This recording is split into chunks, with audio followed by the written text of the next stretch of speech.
This is Earth, our planet, also known as the Blue Planet. It is called like that because 71% of its surface is covered in water. Unfortunately, we are slowly but surely destroying it, and I will explain you why. Every year, over 8 million tons of plastic enter the oceans. That's like a garbage truck dumping its load into the sea every minute. The result? Massive debris fields, like the Great Pacific Garbage Patch, stretching over an area larger than France, Germany, and Spain combined. But this isn't just plastic floating on the surface. It breaks down into microplastics, tiny particles less than 5 millimeters in size, sinking deep beneath the waves. These microplastics infiltrate the entire marine ecosystem. Plankton, fish, and shellfish consume these toxins, unknowingly passing them up the food chain. It's not just a marine issue, it's a threat to human health too. Studies have found microplastics in seafood, drinking water, and even human blood. The consequences are devastating. 1 million seabirds and over 100,000 marine mammals die each year from ingesting or becoming entangled in plastic. Coral reefs, already suffering from climate change, face further damage as plastic pollution spreads harmful bacteria and blocks sunlight. Coastal communities reliant on fishing and tourism are hit hard as polluted waters drive away both marine life and visitors. Where does all this plastic come from? Each year, the world produces over 400 million tons of plastic, more than the weight of humanity itself.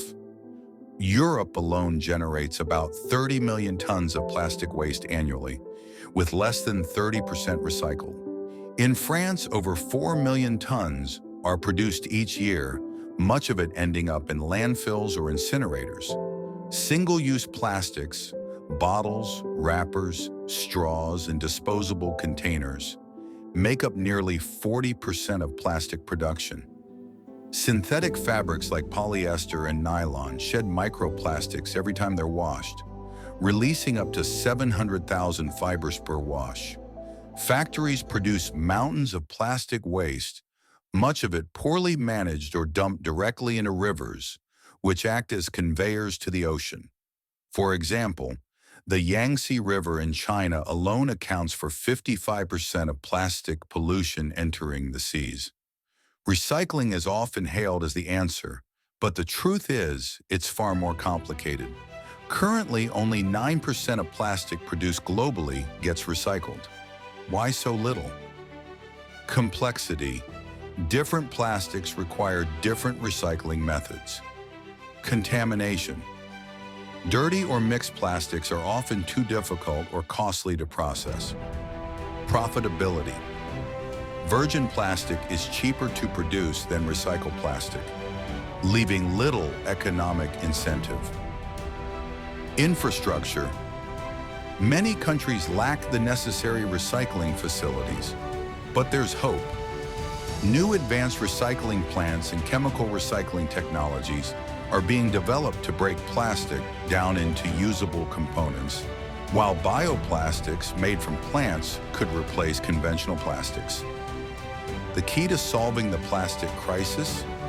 Reducing plastic at the source, a circular economy where products are designed to be reused, repaired, or recycled, holds the promise of a world with less waste. Around the globe, businesses, governments, and individuals are making strides. Plastic-free initiatives in supermarkets, restaurants, and companies are exploring alternatives.